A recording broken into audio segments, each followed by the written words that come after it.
Good morning, students. Good morning, teacher. Today I will tell a small moral story. ఒక విలేజ్లో 2 brothers ఉన్నారు. పెద్ద అబ్బాయికి బాగా చదువు వస్తుంది, రెండో వాడికి చదువు మీద అంత ఇంట్రెస్ట్ లేదనమాట. ఎలా అయినా మార్కులు తెచ్చుకోవాలి అనే ఉద్దేశం తప్ప చదవాలన్న ఉద్దేశం అతనికి లేదు. రోజు స్కూల్కి వెళ్తున్నాడు, పనిష్మెంట్ తీసుకుంటున్నాడు, టీచర్స్ తెసా వస్తున్నాడు, అంతేగాని చదువుదామనే శ్రద్ధ మాత్రం కనబరచట్లేదు. ఒకరోజు ఏమనుకున్నాడు, ఎలా అయినా నేను మార్క్స్ తెచ్చుకోవాలి, దానికి ఉపాయం ఏంటి అని ఆలోచించసాగాడు. ఆ ఊర్లో ఒక పేదరాశి పెద్దమ్మ ఉంది. ఆమె దగ్గరికి వెళ్ళాడు. సొల్యూషన్ అని అడిగాడు. దీనికి సొల్యూషన్, నాకు మార్క్స్ కావాలి కానీ నేను చదవకూడదు అని అడిగాడు. ఆమె ఈ అబ్బాయికి ఎలా అయినా గుణపాఠం నేర్పించాలనుకుంది. తనకి ఒక మ్యాజిక్ పెన్ ఇచ్చింది. అది తీసుకొని ఇంటికి వచ్చాడు. మ్యాజిక్ పెన్ తీసుకున్నాడు కదా, ఇంకా వాళ్ళని అడిగాడనమాట, నువ్వు ఏదైనా అడుగు నన్ను, నేను నిమిషాల్లో సాల్వ్ చేసి పెడతాను అని. వాళ్ళన్న ఏం చేశాడు, ఒక మ్యాథ్స్ క్వశ్చన్ ఇచ్చాడు. ఆ అబ్బాయి వెంటనే సాల్వ్ చేసేసాడు, ఎందుకంటే అది మ్యాజిక్ పెన్ కదా, దానికి అన్నీ తెలుసు కాబట్టి ఆ ప్రాబ్లమ్ని సాల్వ్ చేసింది. ఇంకో క్వశ్చన్ అడిగాడు, అది సాల్వ్ చేసింది.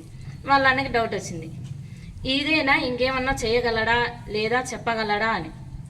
ఏం చేశాడంటే ఈసారి పెద్ద క్వశ్చన్, మన దేశం గురించి రాయమని అడిగాడనమాట. అది మ్యాజిక్ పెన్, మనకైతే కొంత నాలెడ్జ్ ఉంది, ఒక పేజీ రాస్తాం, అది మ్యాజిక్ పెన్ కదా. పేజీ రాసేసింది, బుక్ రాసేసింది.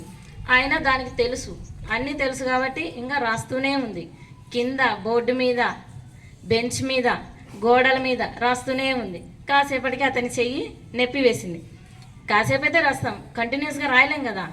అది మ్యాజిక్ పెన్ కదా, రాస్తూనే ఉంది. ఎంతసేపటికి పెన్ ఆగట్లేదు. ఈ అబ్బాయికి హ్యాండ్ పెయిన్ వచ్చిందనమాట.